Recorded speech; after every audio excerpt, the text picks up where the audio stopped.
vamos dar uma adiantada mais um pouquinho aqui no nosso assunto. E a gente vai falar hoje aqui, começar a falar hoje aqui para vocês de relação de vizinhança. Tá certo? Veja o seguinte. Vocês se lembram de obrigações de não fazer? Wilson, depois eu respondo essa pergunta sua, tá? Vocês se lembram de obrigação de não fazer?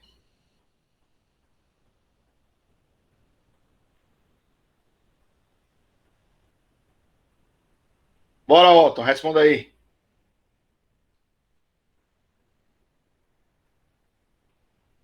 Então, Márcio, meu amigo Márcio que se manifestou aí, abra o seu microfone aí, meu amigo, e fala aí com a galera o que é obrigação de não fazer.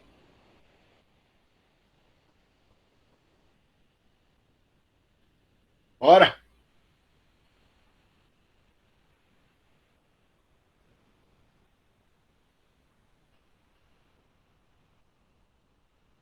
Sim, boa desculpa. Tá certo. Bora, Otton. Fala aí, vá. Obrigação de não fazer.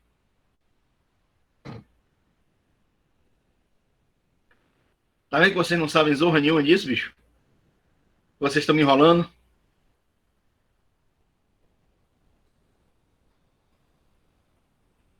Bora, Carlos. Expedito, Thaís. Se manifestem aí. Como você não quis dar a prova, eu também não, nesse momento, não quero falar agora da obrigação de não fazer. É? Tá bom. É bom que isso cai na prova da V2. Brincando.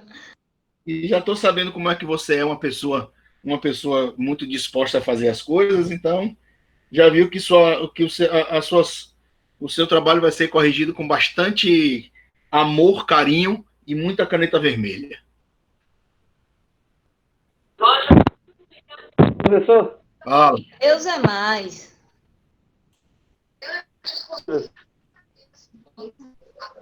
Diga aí.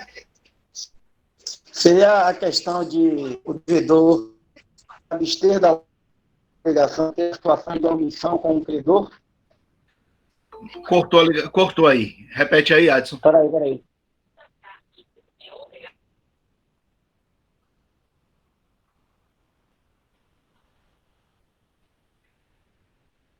É o ato do devedor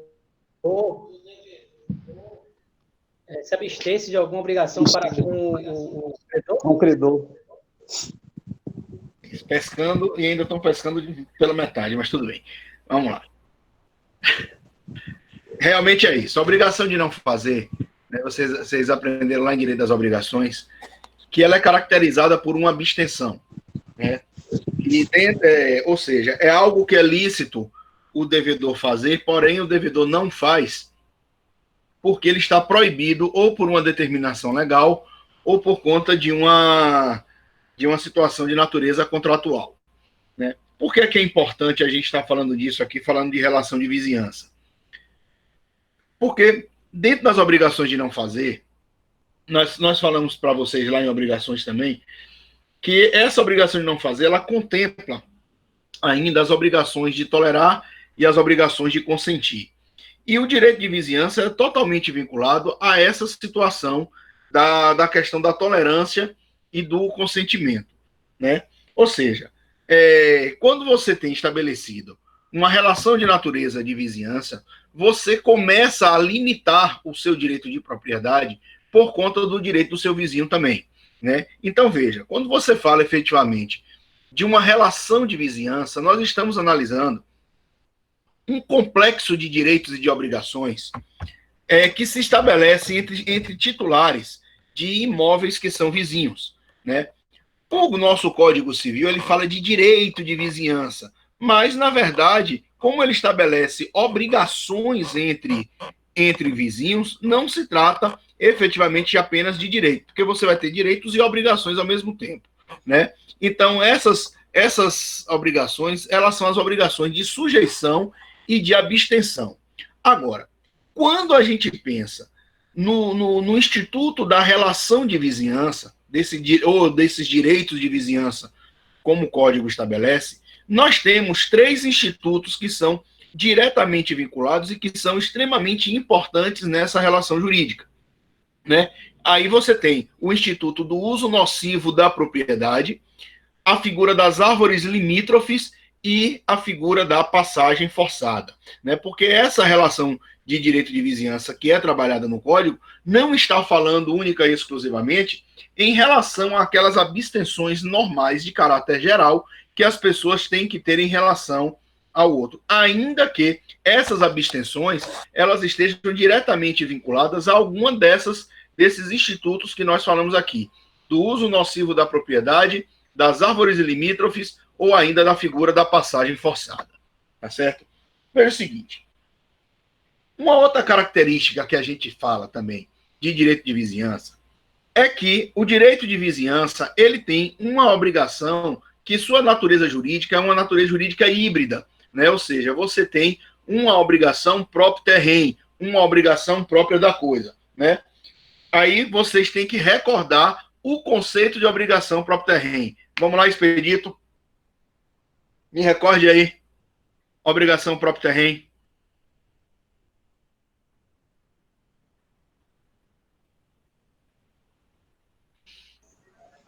Seria aquela que... Fala aí. É a obrigação que está vinculada diretamente à coisa? Diretamente à coisa. Mas quais são as consequências que nós temos? Como, por exemplo, que eu lembro bem claro assim, é o IPTU vinculado ao imóvel, né? Sim. O IPTU não é do proprietário, e sim do imóvel. Sim. Isso aí isso é um exemplo de obrigação própria terreno. Mas se você fosse conceituar, você apenas diria que seria uma obrigação própria da coisa, pura e simplesmente? Quando você transfere a coisa, o próprio terreno vai com a coisa. O próximo comprador pega tudo de ônus ou de bônus que tiver ali. Porque ela segue a coisa, ou seja, o princípio é a figura do direito de sequela que se tem, né, que é o princípio negativo, inclusive chamado de princípio da ambulatoriedade. Beleza. Mas é o seguinte, a obrigação própria terreno, se a gente for, grosso modo, falar aqui em linhas gerais, é aquela obrigação que vincula a coisa enquanto titular de direitos, ou não na condição de proprietário, mas pode ser na qualidade tanto de proprietário quanto de possuidor, né, vinculado à coisa, né, ou seja, vincula a figura do proprietário ou do possuidor, né, na qualidade de pessoa, enquanto, né, ele estiver diretamente vinculado àquele objeto da relação jurídica que gerou a obrigação própria terreno.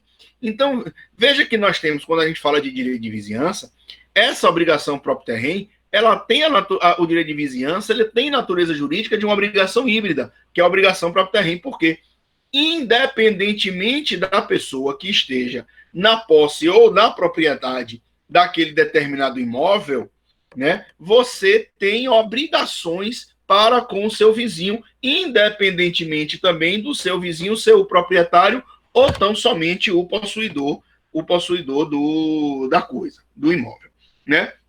Então, veja, é uma obrigação que acompanha a coisa aonde quer que a coisa esteja, né? Então, veja, aí você tem várias obrigações decorrentes desse direito de vizinhança. Respeito à lei do silêncio, as despesas, as taxas condominiais, o pagamento dos tributos, né? Então, tudo isso aí verifica-se que nessa obrigação próprio terreno, a obrigação ela não recai na pessoa, ela vai recair sobre a coisa. Porém, a pessoa que está no exercício direto da posse ou da propriedade daquele bem é que será o responsável pelo pagamento. Tá certo? Então, veja que a obrigação próprio terreno, pelo fato dela nascer da norma legal, ela não pode ser criada por vontade das partes. Então, você não aplica analogia a situações próprio terreno aqui, tá certo? Mas a relação do direito de vizinhança, né, ela vai surgir também de condutas legais, da norma legal, ou dos estatutos, que são os contratos onde as partes estejam diretamente vinculados. Tanto assim que, a depender de um imóvel para outro, de um condomínio para outro, pensando aqui na figura de um condomínio edilício, né, existem edifícios que têm na sua norma, no seu estatuto, a autorização das pessoas terem animais de estimação. Outros condomínios já proíbem essa atividade ou esse direito, né? Então, tudo vai estar vinculado a questões de natureza condominial, né? Em especial da figura do condomínio, que é um tópico extra que a gente vai falar aqui também, única e exclusivamente sobre questão de condomínio, né? Mas no direito de vizinhança, a gente vai ter essas relações de respeito, de tolerância, de sujeição, de abstenção entre as pessoas que são vizinhos uns dos outros, né? Que são proprietários de imóveis distintos, tá certo? Agora, isso é importante porque a gente viu aqui lá naquela partezinha final lá da primeira unidade, quando a gente estava trabalhando com as ações típicas e as atípicas. Nós falamos ali as obrigações, por exemplo, as ações, duas das ações atípicas que nós falamos ali, a ação de enunciação de obra nova e a ação de dano infecto. Veja que elas guardam uma similitude, né? Uma vinculação, similitude não, uma vinculação com o direito de vizinhança, né? Porque, veja quando nós falamos ali da anunciação de obra nova. As obras que estão sendo construídas no imóvel vizinho estão causando prejuízo ao exercício livre, à saúde do meu imóvel. Portanto, eu tenho a possibilidade de buscar o judiciário para poder fazer ou tentar fazer cessar aquela eminente lesão ou aquela lesão que já esteja ocorrendo ao meu direito de proprietário, tá certo? Então, veja que a gente tem sempre essas vinculações e a gente trabalha com isso. A aplicabilidade efetiva de direito de vizinhança aqui nada mais é do que aquela velha historinha que a gente sempre fala: o direito de um termina quando começa o direito do outro. E, às vezes, essa linha é uma linha muito frágil, muito tênue, que a galera tem que tomar muito cuidado, porque senão você pode estar extrapolando o exercício regular de um direito, e aí você está cometendo um ato ilícito. Por isso que nós aprendemos lá em Civil 1, né? Que você tem, às vezes, um negócio jurídico, você tem um ato jurídico em sentido estrito, e você tem a figura do ato ilícito. Só que o ato ilícito, ele é o contraponto efetivo do exercício regular de um direito.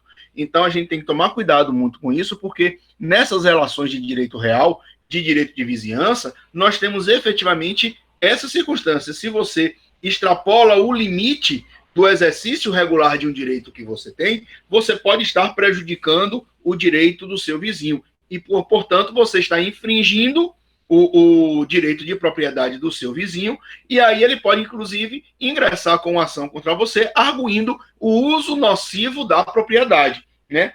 Porque quando você fala aqui de uso nocivo da propriedade, veja o que é que nós temos. O direito de propriedade, ele é um exercício regular de direito, né? É um exercício regular de direito que eu tenho, por conta daqueles poderes que são inerentes ao direito de propriedade. O direito de usar, gozar, fruir, dispor, reivindicar, perseguir a coisa. Só que, quando você pensa como eu disse, quando você pensa nesse exercício de direito de propriedade, você está dentro dos limites ou dentro das situações autorizadas pelo Código Civil para você. Porém, esse direito é um direito que está causando uma lesão.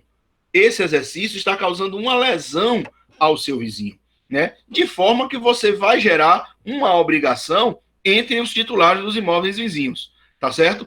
Então, nessa situação, quando você tem o uso nocivo da propriedade, a ação competente que tutela essa violação, esta lesão de direito, nada mais, nada menos do que a ação de dano infecto que a gente já estudou no finalzinho lá da primeira unidade, tá certo? Então, essa ação de dano infecto é a que vai garantir a proteção contra o uso nocivo da propriedade. Entenderam, gente, essa parte?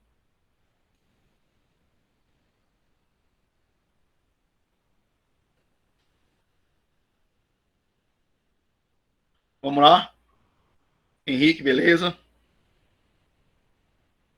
Márcio.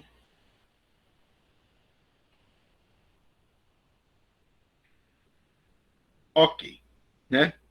Agora, quando você pensa aqui ainda nessa figura do uso nocivo da propriedade, o ato que é praticado, porra, meu amigo, aí você tem vários artigos, né? Tem vários artigos, Edson. Não tem um artigo específico do Código não falando sobre isso, né? Porque você vai ter aí o artigo 1617, você vai ter o artigo 186, você vai ter o artigo 927, você vai ter o artigo 187, então tem vários artigos, tá? Então veja, quando você fala aqui desse uso nocivo da propriedade, o ato que é praticado pelo titular de uma propriedade, de um imóvel, ele pode ser lícito ou ilícito, né? Óbvio que se for um exercício já ilícito, você não precisa efetivamente, preste atenção nisso aqui, galera, para que vocês não confundam. Se a conduta do agente já se configura uma conduta ilícita, né? Ou seja, se ele dolosamente está criando um embaraço ao direito de vizinhança, você não usa a tutela da ação de dano infecto. Por quê? Você vai aplicar a ação de reparação civil. Preste atenção nisso. Porque quando você pega lá o artigo 186 do Código Civil, o que é que ele diz lá?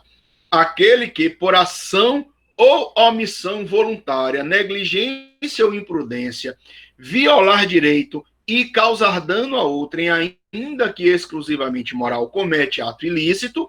E o artigo 927 diz que aquele que comete ato ilícito tem por obrigação a reparação do dano. Tá? Agora, se eu estou no exercício regular de um direito meu e esse exercício está causando lesão ao meu vizinho, ele pode lançar mão de uma ação de dano infecto, porque eu estou numa conduta perfeitamente lícita. Vou dar um exemplo para vocês aqui. Veja, uma pessoa, por exemplo, que sofreu de tétano, ela tem, às vezes, uma das consequências do tétano é ela ficar com a audição um tanto quanto machucada, né? Ou seja, qualquer sonzinho mais alto faz com que aquela pessoa possa ter um problema mais sério decorrente do tétano. Veja que eu posso ter um vizinho que sofreu de tétano e ter essa consequência nefasta do tétano em relação à sua questão auditiva. Eu estou na minha casa. Só que na minha casa, vamos até imaginar que eu esteja dentro daquele parâmetro anterior às 22 horas, né? Onde eu estou ouvindo o som da minha casa, né? Um som relativamente alto. Não é aquele absurdo, mas é um som alto. Mas se eu não estou dentro do limite, se eu não estou dentro dos parâmetros da lei do silêncio, eu não estarei obrigado a baixar a um som razoável, a um som, uma tonalidade que esteja respeitando a lei do silêncio. Mas o meu vizinho, ele pode estar se sentindo prejudicado, mesmo que eu esteja ouvindo, vamos dizer lá assim, vamos colocar aqui valores hipotéticos. A lei do silêncio diz que a partir de 22 horas eu só posso ouvir som até 100 decibéis. Pronto. Né? A partir das 22 horas até 100 decibéis. Antes das 22 horas eu posso estar ouvindo a 120, 130, sem problema nenhum.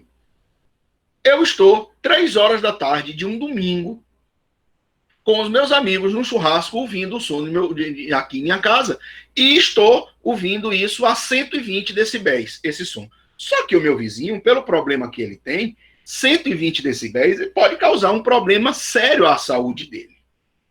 Entendeu? Aí o pai dele pode chegar e dizer, Michel, é o seguinte, meu filho sofreu de tétano, ele tem esse problema aqui, seria possível você baixar o som, porque isso está causando um prejuízo para ele? Eu posso virar para meu vizinho e dizer o seguinte, meu amigo, a lei do silêncio é a partir das 22 horas. Eu estou dentro do meu limite? Estou. Eu estou no exercício regular de um direito? Estou. Eu estou infringindo alguma norma? Não. Mas eu estou infringindo um possível direito à saúde do meu vizinho. Então, por conta disso, o pai do meu vizinho, ele pode entrar com ação de dano infecto, dizendo para o juiz que ainda que eu esteja no exercício regular de direito, que eu nunca tenha extrapolado os limites da sonorização na minha casa, aquela situação é uma situação muito peculiar, porque está causando um prejuízo de saúde ao filho dele. Então, o juiz ele pode determinar que eu abaixe o som, né, ou que eu só ouça o som até 80 decibéis. Pode fazer? Pode. Veja que não seria uma ação de reparação de dano. Não seria uma ação de indenização, porque eu não estou causando, a minha conduta ela não está sendo contrária ao direito. Entendeu? Porque o ato ilícito, quando a gente analisa lá para a ação de indenização, a sua conduta tem que ser uma conduta contrária ao direito. A minha conduta aqui, no caso, não está sendo contrária ao direito. Entenderam, gente? Isso? Então tem que tomar cuidado para que vocês saibam diferenciar a ação de dano infecto, nesse momento, com a ação de reparação, com a reparação de dano com base no ato ilícito. Tá certo? Entenderam isso?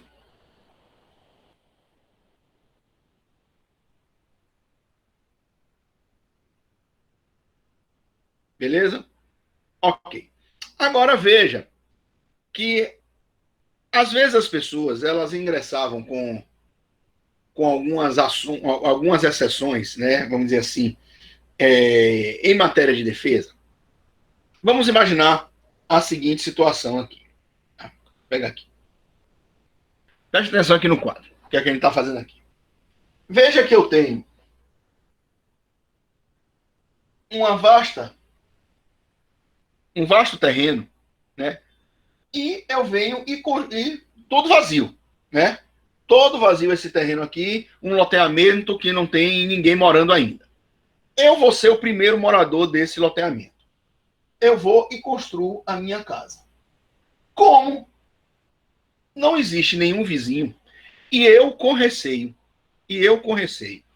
de assalto e tudo mais, vou e construo um muro dentro dos meus limites de propriedade,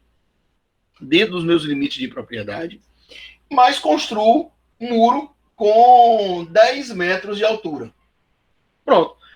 Até aí eu não tive nenhuma proibição legal, né, nenhum ato administrativo que determinasse que eu não poderia construir um muro acima de com 10 metros de altura. Mas eu construí um muro alto, certo? Um muro alto aqui, para me proteger. Com o passar do tempo, eu vou tendo vizinhos aqui do meu lado, né? E por conta disso, você cria um condomínio, e aí o condomínio vem com a informação dizendo que eu não posso ter muros acima, não posso ter, né, acima de 3 metros de altura. Vamos colocar aqui 4 metros de altura. Eu só posso ter até 4 metros. Então, aqueles 6 metros que eu construí acima do limite estabelecido pelo condomínio, eu terei que derrubar. Por quê?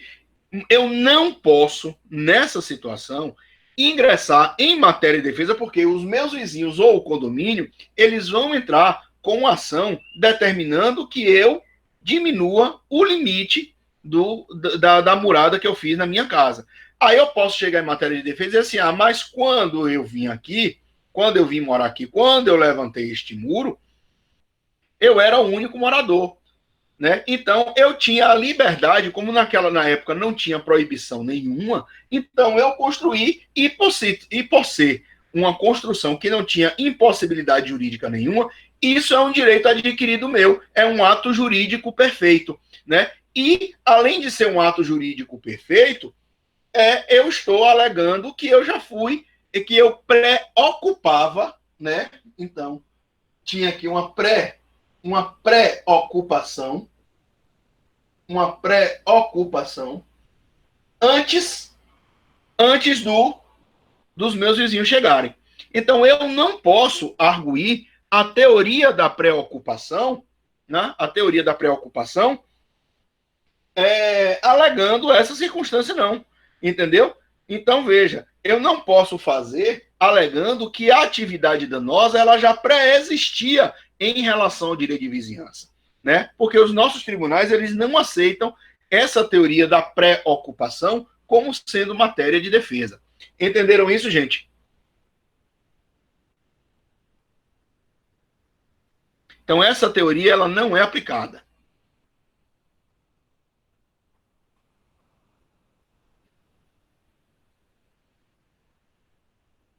Ok. Né? Aí a gente passa do uso nocivo da propriedade, né? Do uso nocivo da propriedade, aí a gente Vixe, Maria. Aí, rapidinho. Então, prendeu aqui. Ixi, eu tiro. Injusta. Por que você acha injusto, Márcio?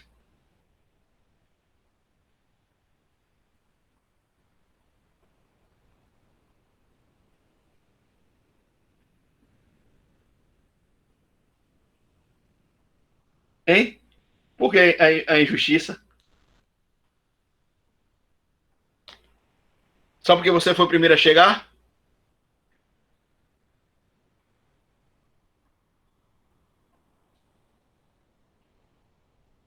Sim. Mas aí agora você tem regra. Mas agora se tem. E essa regra ela tem que ser respeitada. Ô, Michel. Oi. Para se fazer essa regra, você como proprietário de um imóvel, você não tem que estar incluso na formação dessa regra, ou isso é a convenção universal do condomínio? Não. Quando a gente estiver estudando aqui condomínio, você vai verificar. Eu vou dizer para vocês, só vou antecipar para vocês, Pedrito, que quando você tem um condomínio que existe um estatuto todo regular e todo regularizado, o estatuto do condomínio ele é aprovado pela Assembleia dos Condôminos, entendeu? Não necessariamente tenha que ser por unanimidade, mas por maioria, né? Então, aquilo que for deliberado e que for aceito, vira lei entre os condôminos. Porque eu posso participar e vou participar.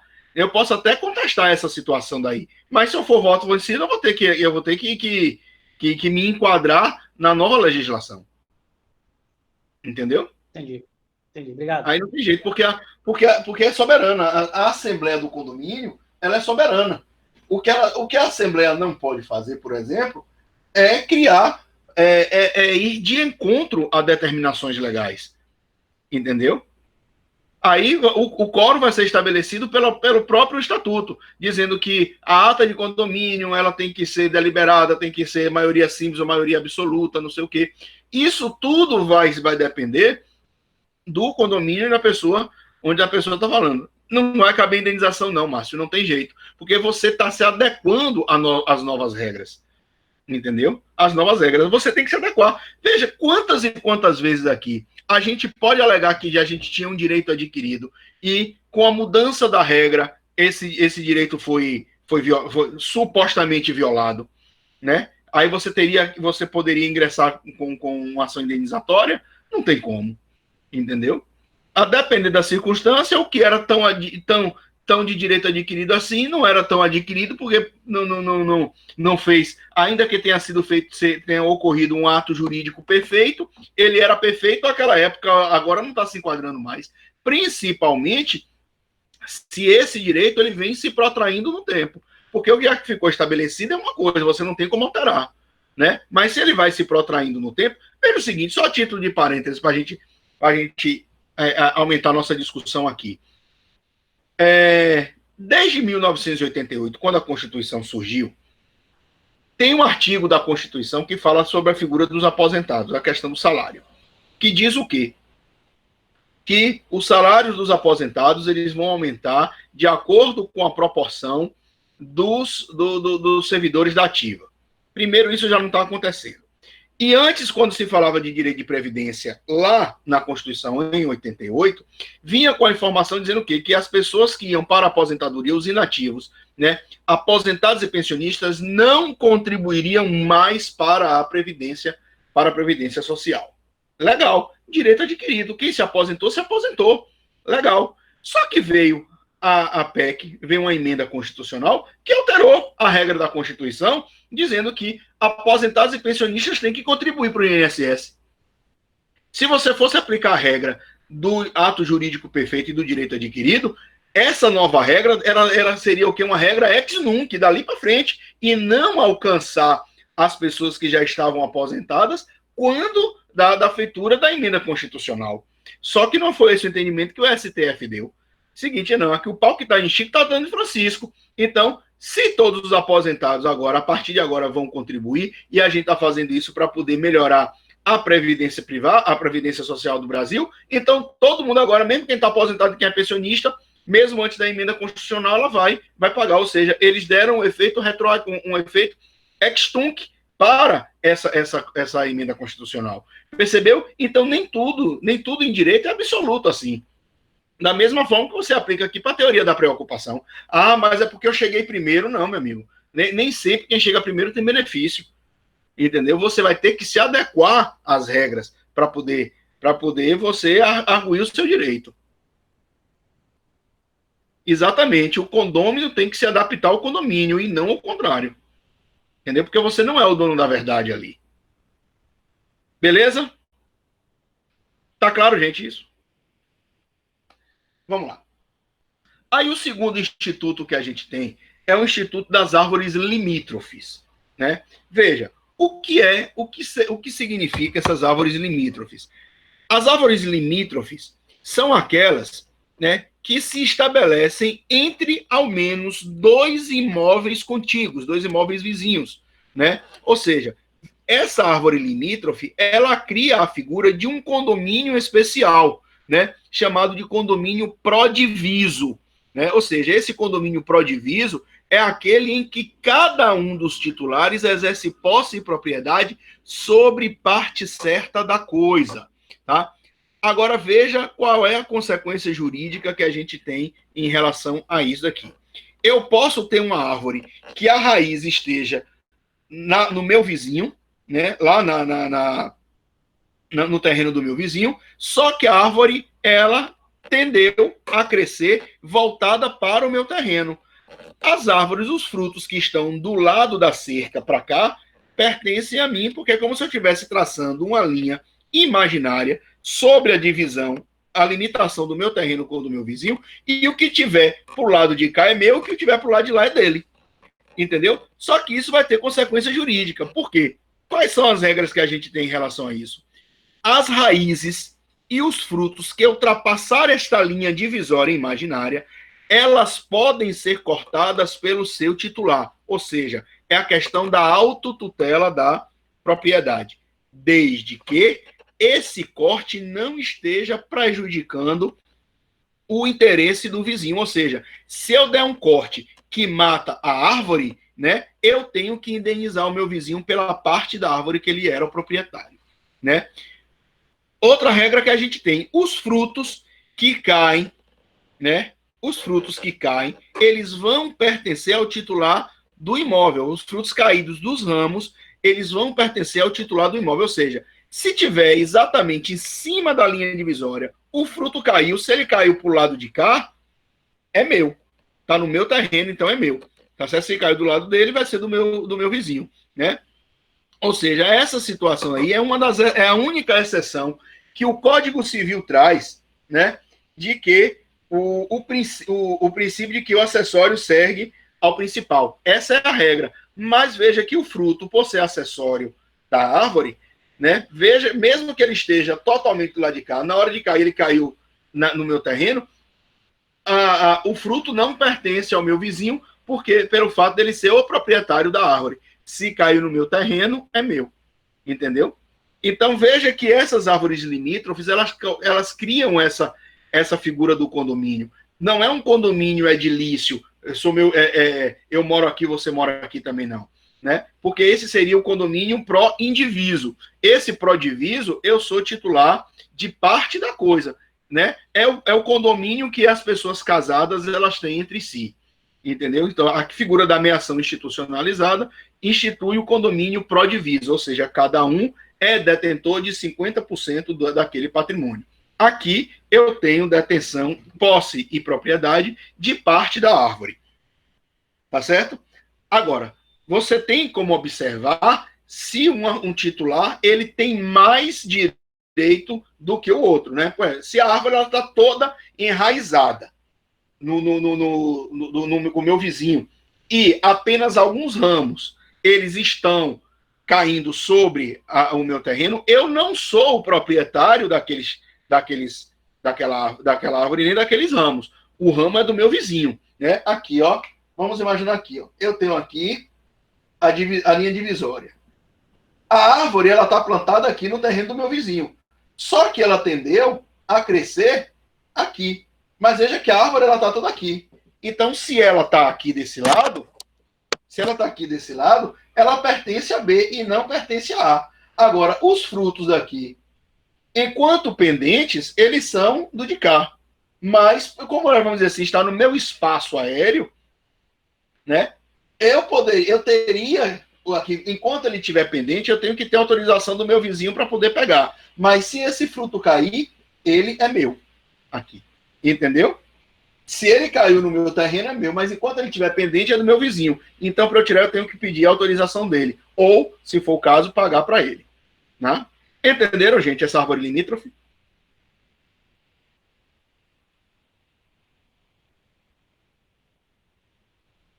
Esse assunto é tranquilozinho. É light. Ok? Aí a gente tem o terceiro instituto do direito de vizinhança, né? Vamos aqui, deixa eu pegar aqui um artigo para vocês verem aqui como isso é trabalhado no nosso código aqui.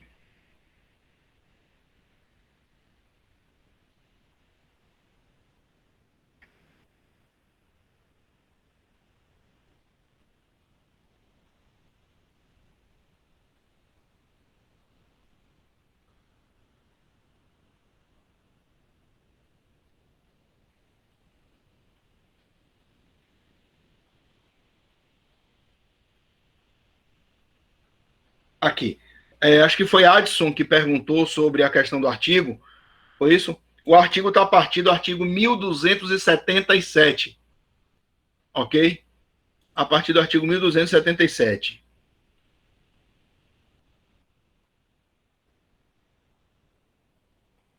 Então, veja aqui. Dos direitos de vizinhança. Do uso anormal da propriedade, né, que seria o uso nocivo da propriedade. O proprietário ou possuidor de um prédio tem o direito de fazer cessar as interferências prejudiciais à segurança, ao sossego e à saúde dos que o habitam, provocadas pela utilização de propriedade vizinha. Proíbem-se as interferências considerando-se a natureza da utilização, a localização do prédio, atendidas as normas que distribuem as edificações em zonas e os limites ordinários de tolerância dos moradores da vizinhança, né? Aí tem algumas explicações aqui. Agora, veja que a parte da árvore limítrofe, que está aqui no artigo 1282. A árvore cujo tronco estiver na linha divisória presume-se pertencer em comum aos donos dos prédios confinantes, contíguos, vizinhos. As raízes e os ramos de árvores que ultrapassarem a extrema do prédio poderão ser cortados até o plano vertical divisório, pelo proprietário do terreno invadido. Os frutos caídos de árvore do terreno vizinho pertencem ao dono do solo onde caíram, se este for de propriedade particular. Tá certo? Então veja que o próprio artigo ele traz as consequências jurídicas dessas situações divisórias, né?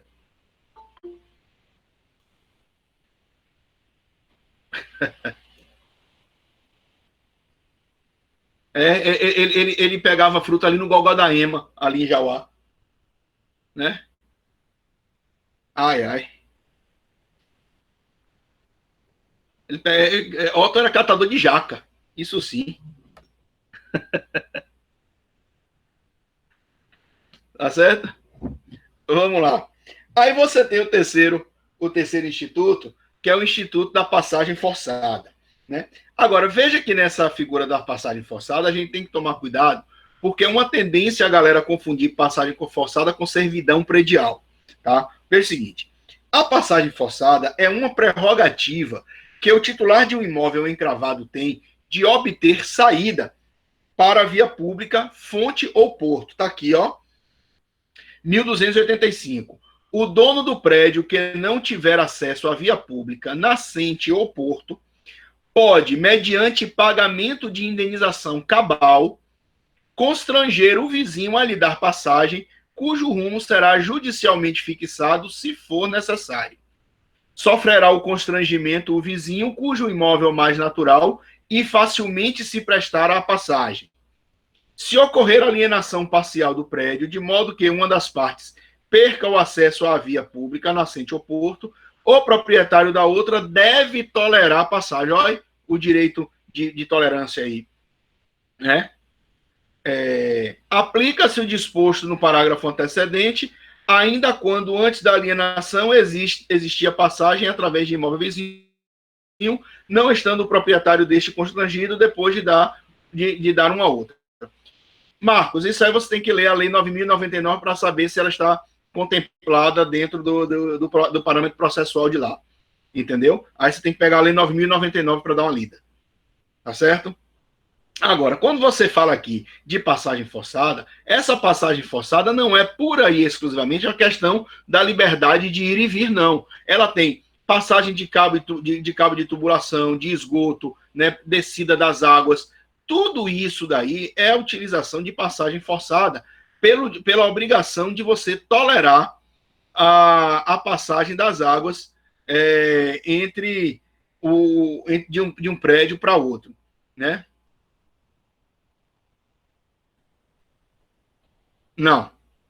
Não, Carlos. Premiação nenhuma. Tá certo? Agora, a diferença que a gente tem inicialmente entre passagem forçada e servidão predial é que na servidão eu faço um contrato com o meu vizinho, né? E registro isso no imóvel, né? Faço um contrato com a pessoa que vai ser considerado o prédio serviente para que ele me autorize essa passagem, essa servidão de passagem. Então, eu pago para ele uma mensalidade pela utilização, né, daquela passagem dali, né? Mas, se não houver essa servidão predial estabelecida em consenso entre as partes e for necessário a passagem por conta da liberdade de ir e vir, né, o juiz poderá fixar essa passagem em relação à pessoa que estava proibindo a saída para a via pública. Então, olha uma das diferenças que a gente tem aqui quanto à origem e quanto à natureza jurídica. Vamos lá. Quanto à origem, a servidão de passagem, ela decorre de um contrato. Diga aí, Carlos.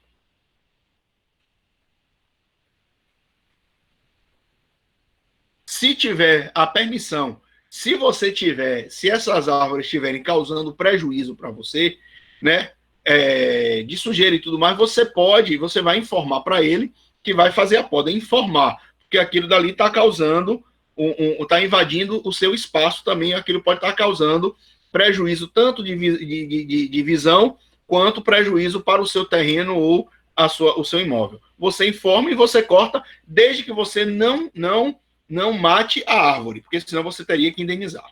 Tá certo? Vamos lá. Então, veja. Quanto à origem, a servidão de passagem, ela decorre de um contrato. Já a passagem forçada, ela nasce por determinação da lei, com base no artigo 1285 que nós vimos aqui, né? O 1285 que fala da passagem forçada.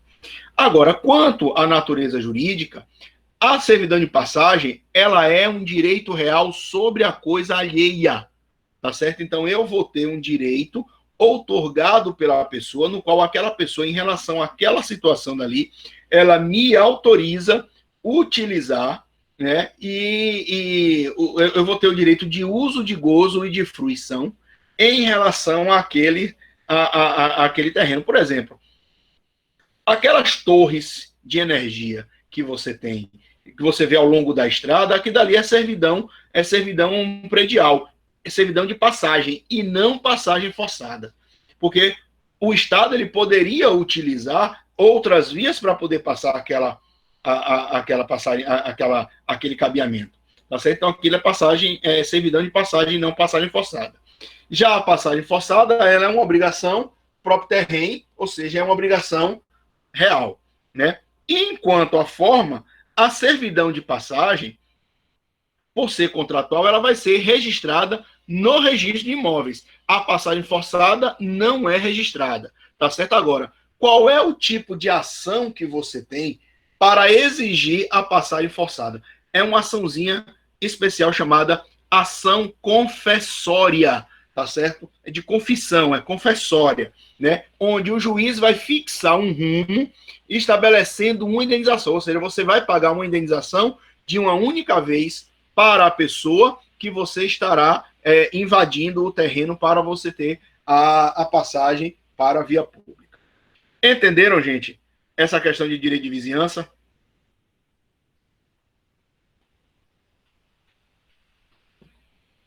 Beleza? Legal, esse assunto é tranquilinho, né? Assunto tranquilinho.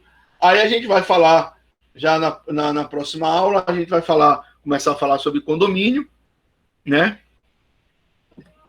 Márcio, esse cálculo aí você vai levar em consideração o espaço que você vai ter, você vai levar em consideração o valor do metro quadrado do imóvel. Entendeu?